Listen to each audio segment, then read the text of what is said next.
Seja bem-vindo ao Seminário de Teologia e Vida Cristã Palavra da Vida. Você está em mais um curso de teologia cuja proposta é fazer alargar o seu conhecimento na área teológica, um curso descomplicado, contextualizado, provocativo, reflexivo e que faça sentido para a nossa vida cotidiana, porque entendemos que não só a construção conceitual da teologia, respeitando as correntes da teologia construída nesses quase 2000 anos, mas isso só não é suficiente. Nós pretendemos que a partir do entendimento bíblico, dos conceitos esclarecidos, nós possamos reproduzir isso em uma espiritualidade no nosso cotidiano e nas relações. Seja bem-vindo a mais uma aula do curso de teologia do Seminário de Teologia Palavra da Vida. Isso. Queridos, nós vamos dar continuidade, onde nós paramos lá na aula passada, na semana passada. Nós falamos então ali até aproximadamente o século IV, depois do ano 312, 313, o Império Romano com Constantino, ele então oficializa a Igreja do Império, e aí surge a Igreja Católica Apostólica Romana, ele faz aquela mistura onde ele nunca se converteu ao Evangelho, não tem indícios disso, que ele nunca tenha se convertido. Ele era um político, exímio político, viu que estava em declínio o Império Romano, e aquela população de cristãos estava crescendo de uma maneira assustadora, vertiginosa. Então, com essa manobra política, ele chama toda aquela população ao seu império, ao Estado. E aí então surge essa igreja institucionalizada e com as rédeas do Estado, financiada pelo Estado, guiada pelo Estado, enfim. Aqui então é o embrião, o início da igreja-estado, Igreja Católica Apostólica Romana, como nós conhecemos na história. E isso por longo tempo, aproximadamente 10 séculos, nós estamos falando de 1000 anos, em torno de 1000 anos, vem nessa toada onde os imperadores e os líderes cristãos, entre aspas, os líderes da religião, do império, eles na verdade governam juntos. Ora um transfere o poder para o outro, Então esse poder político e religioso eles se misturam, eles se tornam quase um só. Tanto é que houve muitas ocasiões que o Papa era quem de fato governava o império. O Papa como sendo esse líder cristão, esse líder, melhor dizendo, do império, sendo ele líder religioso e político ao mesmo tempo, e se deu por muitas e muitas ocasiões. Não vou detalhar, minha proposta não é trazer detalhadamente a história da igreja, vocês devem ter percebido que eu pego pontualmente, Nós teríamos aí diversos casos, diversos nomes, diversas ocasiões. Nós estamos falando de 2000 anos praticamente de história.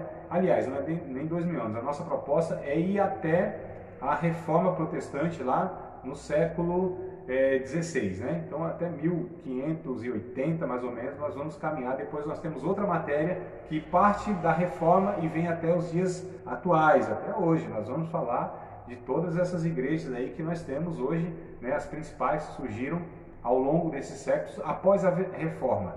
Mas essa matéria se propõe então até a Reforma, que nós chamamos de História da Igreja Antiga e Medieval, Então possivelmente nós teremos esta aula, mais uma ou talvez duas, e a gente encerra aí esse período. Mas eu estou pegando pontualmente, Mas quando vocês forem ler história, vocês vão ver que muita coisa eu não contei, porque não é a proposta, não dá tempo da gente detalhar. Como eu disse, é muita gente, é muita história, muitos acontecimentos. Nesse meio está acontecendo, por exemplo, nós paramos no ano 313, século IV. Século V para o século VI, a Igreja Católica estava em decadência novamente, o Império e a Igreja, consequentemente, em decadência. Por conta, inclusive, de que surge uma religião que ela começa a conquistar África, Europa, e outros lugares também. Então, como havia uma decadência da igreja, essa igreja do império, e o próprio império estava também em decadência, surge um homem chamado Mohammed, muito conhecido no Brasil como Maomé. Então, lá pelos anos de 570 aproximadamente, ele passou por uma experiência no cristianismo, porém, ele faz suas peregrinações, né? Diz ele que recebeu aí um comunicado do anjo Gabriel, né? Dizendo que nele, ou através dele, haveria uma nova revelação, e onde surge aí o tal do Alcorão, que é o livro sagrado dos muçulmanos, né? Da religião chamada de Islã, tá? Ano 570. Então eles começam a conquistar, né? Aí muitos e muitos adeptos, e nesse meio então há brigas, né? Diversas também começam a surgir entre vários lugares pela questão, nenhuma novidade, né, irmão? É o ser humano, né? Tentando dominar o outro, as guerras lá por espaço, sempre o nome de Deus de alguma maneira envolvido e tudo mais, né? As religiões. Aí surge a Jihad, que é a chamada Guerra Santa, e essa conversa a gente sabe até hoje, perdura aí, muçulmanos, judeus e tudo mais, cristãos. Então a gente fala, André, mas não está tudo errado, Jesus não ensinou nada disso, né? Jesus não ensinou nada disso. Jesus não tem nada a ver com todos esses movimentos onde houve morte, conquista pela imposição, né? A igreja de Cristo estava embrenhada, ela estava de alguma maneira nesse meio, porém as decisões que esses homens tomam em nome de Deus não tem nenhuma aprovação de Deus. São de fato a construção religiosa, política, né, social, que se cria em todo esse meio, e até hoje, na verdade, né, amados, quando a gente vai falar de evangelho e a gente vê muitos, entre aspas, representantes, ou aqueles que se dizem representantes do evangelho, a gente percebe que não tem nenhum conteúdo dos ensinos de Cristo. O movimento que nós temos no nosso país, por exemplo, para não falar de todo mundo, a gente percebe também que não tem nenhum conteúdo dos ensinos da Bíblia. São interesses pessoais, religiosos, e essas pessoas estão fazendo nada mais, nada menos que repetindo a história que a gente está discutindo e aprendendo aqui. Mas só para a gente então começar aqui a organizar um pouco o nosso estudo e o nosso pensamento, eu vou falar dos 1000 anos do papado e da pré-reforma, tá bom? Ou seja, aquilo que aconteceu antes da reforma protestante, né? 1000 anos do papado. Como uma indicação de Gregório I, né? Se quiserem anotar esses nomes, eles são importantes, por isso que eu trouxe aqui e anotei também. Então, com a indicação de Gregório I como o primeiro bispo de Roma, em 590, tá?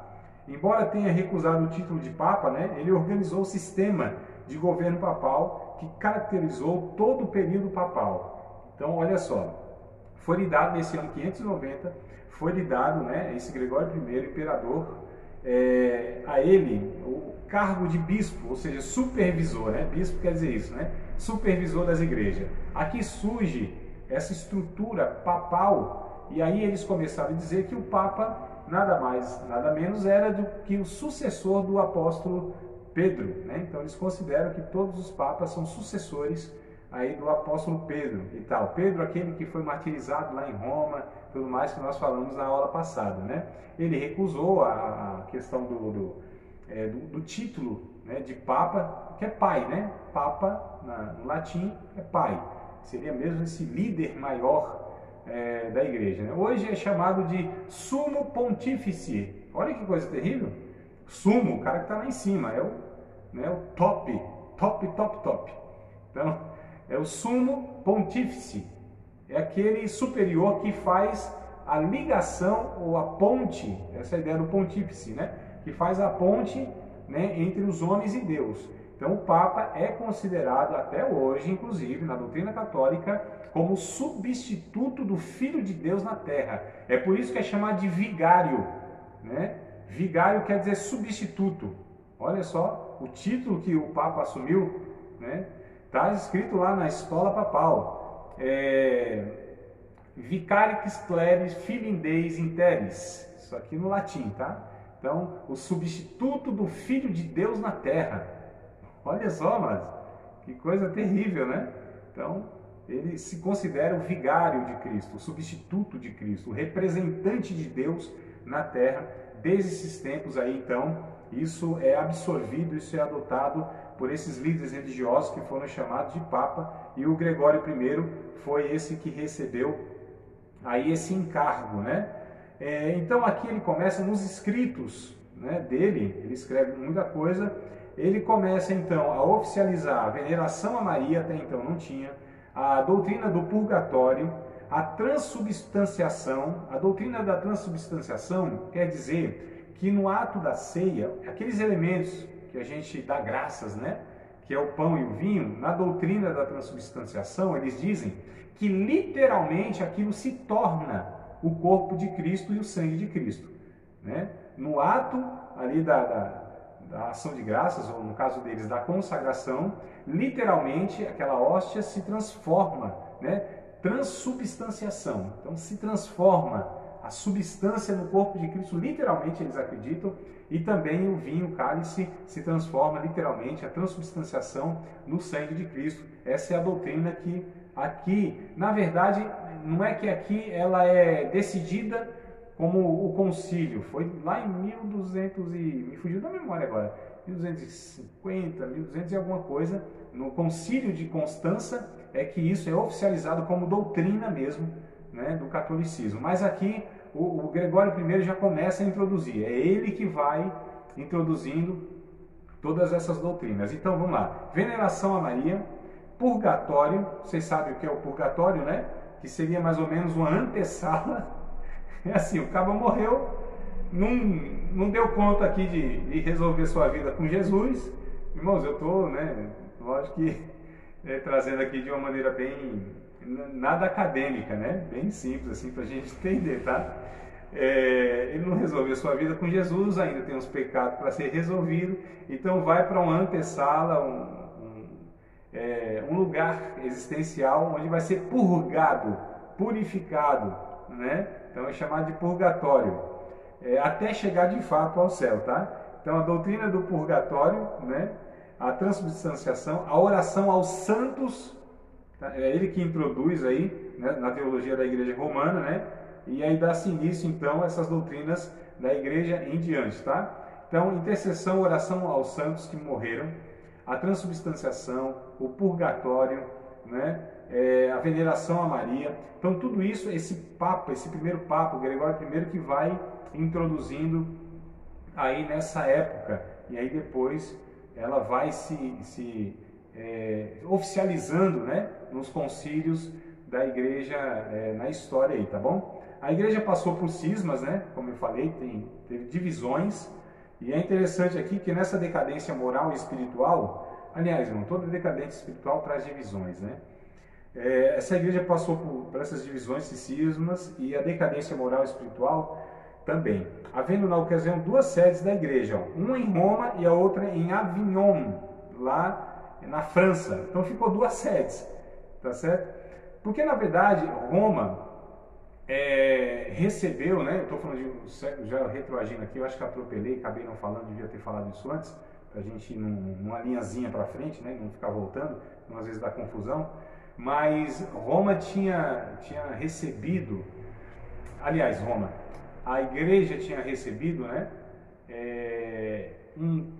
uma área muito grande, tá certo? Na região lá da Itália, que é Roma, né, por um dos reis, um dos reis na época, né, próximo daquela região, não me lembro o nome dele, eu acho que é Pepino, é isso mesmo, tá? Pepino, nome do cidadão, era rei dos francos, né? Então Pepino, ele, né, deu uma área vasta aí para a igreja lá em Roma, onde foi construído então, onde começou, né, aí essa sede da igreja do Império. A gente está falando em escala mundial. Então a sede ficou em Roma mesmo, tá? Mas nessa divisão, porque aí houve um tempo na história que ficou dois papas. Papa só tinha um, sempre houve um, tá? Mas a partir dessas divisões, houve então aí essa divisão, né? E ficou então uma sede em Roma e outra na França. A gente está falando aqui entre 1378 até 1417, esse período, essa briga, quem era o líder, quem era o Papa legítimo, quem não era, né? Então fica lá a chamada Igreja do Oriente e Igreja do Ocidente. Isso aqui, amados, é o cumprimento da visão lá de Daniel, do Antigo Testamento, daquela estátua, lembra, de ouro? Cabeça de ouro, melhor dizendo, peito de prata, abdômen de bronze e as duas pernas. Lembra dessas duas pernas? Essas duas pernas, historicamente, né, a falar cabeça de ouro, a Babilônia. O peito de prata fala dos medos e dos persas. Se eu não estou errando aqui, tá? Vocês me corrijam aí. O abdômen, né, de bronze vai falar sobre Alexandre o Grande, o império, né, de Alexandre o Grande. E as duas pernas vão falar sobre Roma, o Império Romano. Inclusive, as duas pernas representam o Oriente e o Ocidente na sua divisão histórica.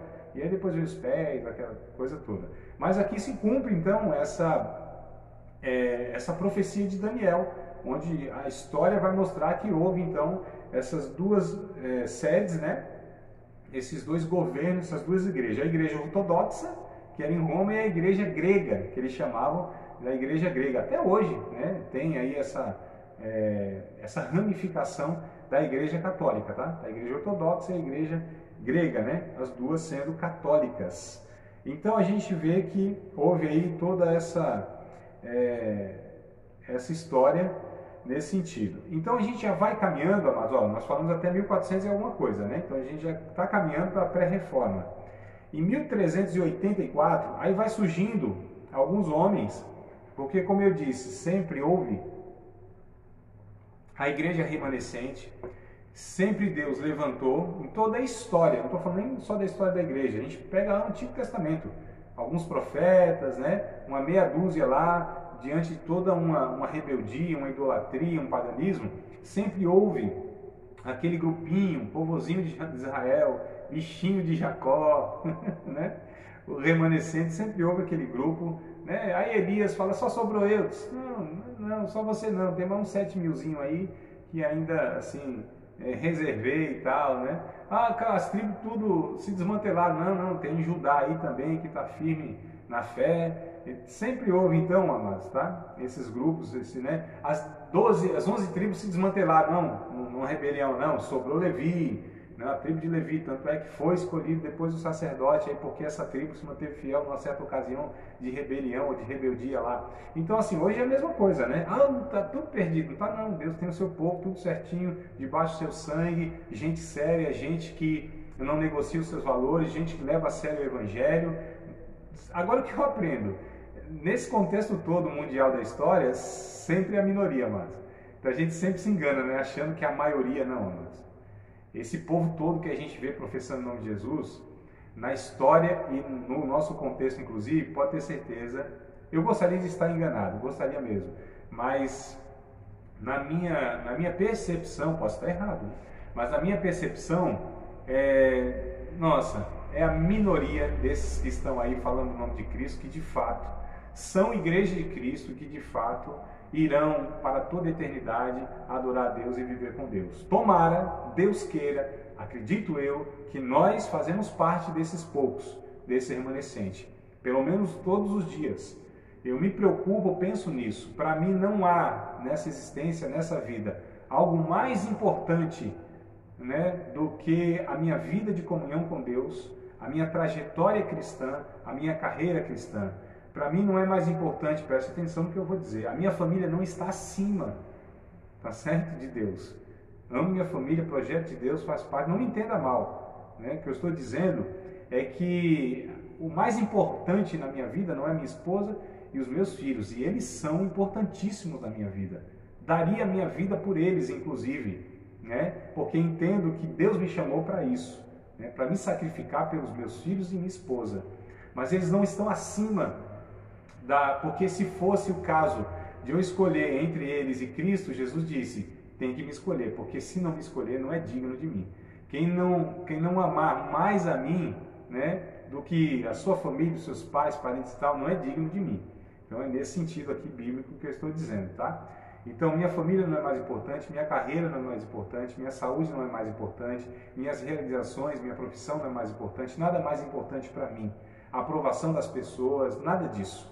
Então, a salvação para mim, a minha vida gira em torno disso.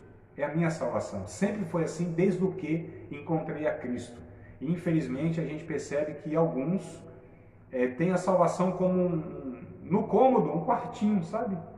Um cômodo assim na casa, um quartinho, tipo aquele quartinho assim que você coloca algumas coisas assim, as tralhas e tudo mais. Como um cômodo, né? Até importante, mas não a casa toda. Não, a minha vida gira em torno da minha comunhão com Deus, da minha vida com Deus. O que eu quero dizer é que nós precisamos ter muita atenção. O Evangelho é algo que a gente deve dar a devida atenção, porque a gente percebe o quanto é fácil sair da linha da santidade, se desviar, o quanto é fácil achar que está pertencendo a uma igreja e falando em nome de Deus, mas na verdade nós não pertencemos, né? Ou essas pessoas não pertenciam mais à igreja de Cristo, estava na igreja nominal, no movimento religioso. Olha só, tido por muitos como pessoas de Deus, homens de Deus, líderes e tal, mas Deus dizendo, esse povo não conheço, eles praticam a iniquidade, né? Apartai-vos de mim, malditos, para o fogo eterno, é o que vai ser falado no final dos tempos. Então a história, ela vem nos alertando e a gente precisa ter muita seriedade nessa questão. Então, no meio de tudo isso, essa multidão, olha só, o mundo, o império era, entre aspas, cristão, mas a gente percebe que o povo estava muito longe, desde os seus líderes até, né, as pessoas mais simples, muitas vezes não tinha conversão nenhuma. A porta de entrada da igreja já não era mais a conversão, era a conveniência. Então, naqueles tempos, era vantajoso você participar da igreja do império, era conveniente, principalmente se você era um líder, era um presbítero, né, porque você tinha isenção de impostos. Olha como Constantino conquistou as pessoas, né? Eu digo, amados, que o nervo mais sensível que existe no corpo humano, quando a gente estuda a anatomia humana, o nervo mais sensível é aquele que liga o coração ao bolso, né? Então esse nervozinho assim, ó, vai ligando o coração ao bolso, falou de dinheiro, interesses pessoais, parece que o diabo ele usa isso com eficácia enorme, né? Para engodar, para seduzir, para apanhar as pessoas, é um negócio muito complicado. Então o que acontece? Já não era pela conversão que se entrava, era pela conveniência e os interesses. Olha como é bem semelhante, né, os tempos que a gente vive com esses tempos antigos aí. Então o que acontece? Vai surgindo, a gente já está no ano 1300 e pouco, 1400 aqui, surgem alguns homens levantados por Deus, né? Deus já começa a preparar o cenário mundial, e nós estamos falando de 150, quase 200 anos antes da Reforma Protestante, que foi um marco, né, no movimento cristão, né, de onde após a 1517, que é a Reforma Protestante, é que a gente vem caminhando com outra perspectiva, né? Vem caminhando de outra, aí Deus começou a salvar muitas e muitas pessoas em todo o mundo. Houve talvez a segunda colheita, a primeira foi lá em Atos dos Apóstolos, né? Onde surge a igreja, aquela pregação de Pedro, de Paulo, aquele movimento todo em Atos dos Apóstolos, durante lá 40 anos aproximadamente, desde a morte de Jesus até a perseguição ferrenha lá, 40 não, um pouquinho mais, tá? 70, alguma coisa assim. E aí a gente percebe então que depois da reforma houve uma segunda colheita em escala mundial, né? Mas até isso, ou seja, até Atos e a Reforma Protestante, então a igreja passou num período sombrio, chamado de Idade das Trevas, né? Então olha só, um negócio muito complicado mesmo. Mas aqui começa a Deus levantar homens, né? E eu anotei alguns deles aqui, chaves importantes. Houve outros também, mas esses aqui são os mais importantes da história, tá? Eu anotei aqui, ó, 1384, surge o John Wycliffe. Então o nome é esse, John Wycliffe, tá? Ele acreditava na Bíblia como autoridade final. E por que acontece, amados? A igreja nessa época tinha muitos escritos, lembra desde Gregório lá que foi escrevendo um bocado de coisa lá? Isso não tinha na Bíblia. A Bíblia nunca ensinou a respeito de purgatório, de você recorrer a santos falecidos, né, para rogar por sua vida. Nunca ensinou sobre a Bíblia não ensina sobre transubstanciação, enfim, né, as indulgências que foram à venda do perdão, acho que a gente falou na aula passada, se não me falha a memória, a Bíblia não ensina nada disso. Então, foram entrando documentos, né, escritos de alguns homens que eles foram adotando como doutrina, que nós chamamos, na verdade, de dogmas, tá? Opa, coisa boa, o Douglas chegando aqui também, o bondinho andando, mas pula para só não senta na janelinha que esses irmãos vão ficar bravos. Mas tá chegando aqui o Douglas, disse que também estava na corrida lá, para chegar com a gente aí. Me alegro demais quando os irmãos se esforçam, né, para estar participando. Então vamos lá, houve luz e haja luz aí, ó, no Valdir. Apagou, mas acendeu lá. Tô de olho em todo mundo aqui, ninguém escapa não, viu? Vocês pensam que vocês me enganam aí que vão dormir, cochilar? Tô de olho aqui, ó, eu olho dentro do olho de vocês, ó. Varinho. Vamos lá, Douglas, vamos pegando aí já a informação aí no meio do caminho. 1384, John Wycliffe, ele acreditava na Bíblia como autoridade final e traduz para o inglês. Por quê? Até então, a Bíblia só tinha escrita em latim, que era chamada Vulgata, né? Jerônimo que traduz, então, a língua oficial do Império era o latim. Só que, quem que sabia ler? Quase ninguém, amados. A missa, as pregações eram celebradas em latim, como eu disse a aula passada, se não me falha a memória também. Então você não dava acesso, o povo não tinha o que questionar, o que avaliar, o que o sacerdote falasse estava falado e acabou. Olha como é bem semelhante também. Diga, Eduardo, pode falar, meu amado? Abra aí o microfone e diga. Pode abrir o microfone, não foi aberto não, meu amado. Abra ele aí para a gente ouvir todos nós. Vamos lá, clica aí no trem e isso, pode falar agora. Esse John Wycliffe não tem nada a ver com aquele que tem aquele dicionário Wycliffe, não, né? Não é o mesmo pessoa?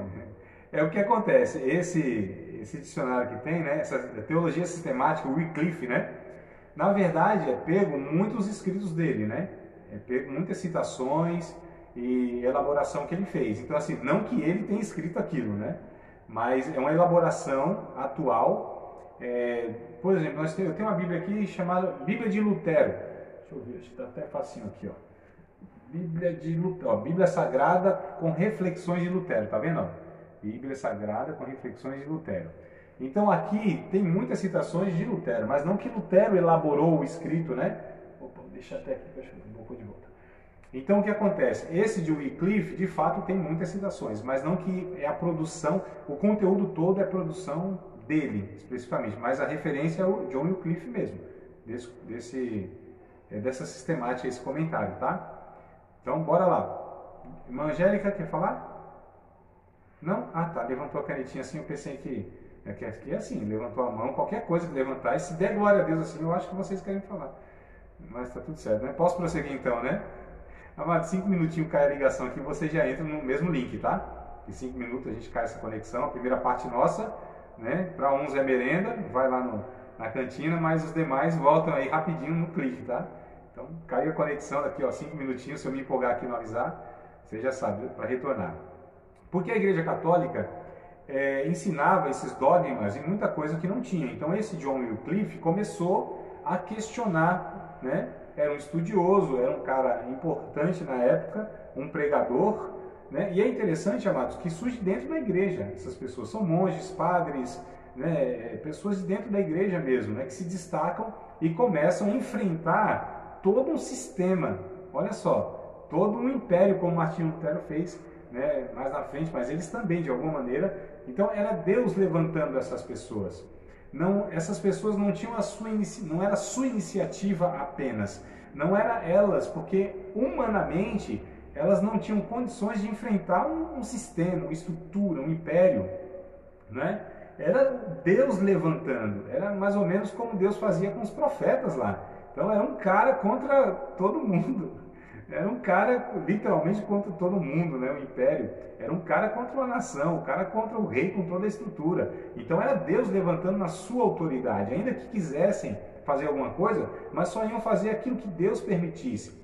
Já adiantando de Lutero, fala Lutero, tá o mundo todo contra você, ou seja, um mundo império, né?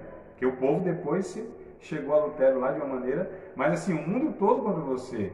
Ele disse, é Lutero contra o mundo. O cara tinha convicção, né, amados, que foi chamado por Deus para aquela tarefa. Então o que acontece? Ele começa agora a traduzir, né, a Vulgata Latina para o inglês, que era a língua do povo na ocasião. Veja, e vocês vão perceber, eu acredito até o final dessa matéria, que esses grandes avivamentos, essas grandes reformas, passou pelo fato de o povo receber a Bíblia, amados. Tá certo? É por isso que eu falo, no nosso contexto que nós vivemos hoje, oração sempre bem-vinda, necessária, indispensável. Nós sempre vamos precisar de intensificar a oração, de ver se a gente compreende o que é a oração na nossa vida e orarmos intensamente, com quebrantamento, clamarmos a Deus, chorarmos, aquela questão de boca no pó mesmo e, sabe, buscar a Deus.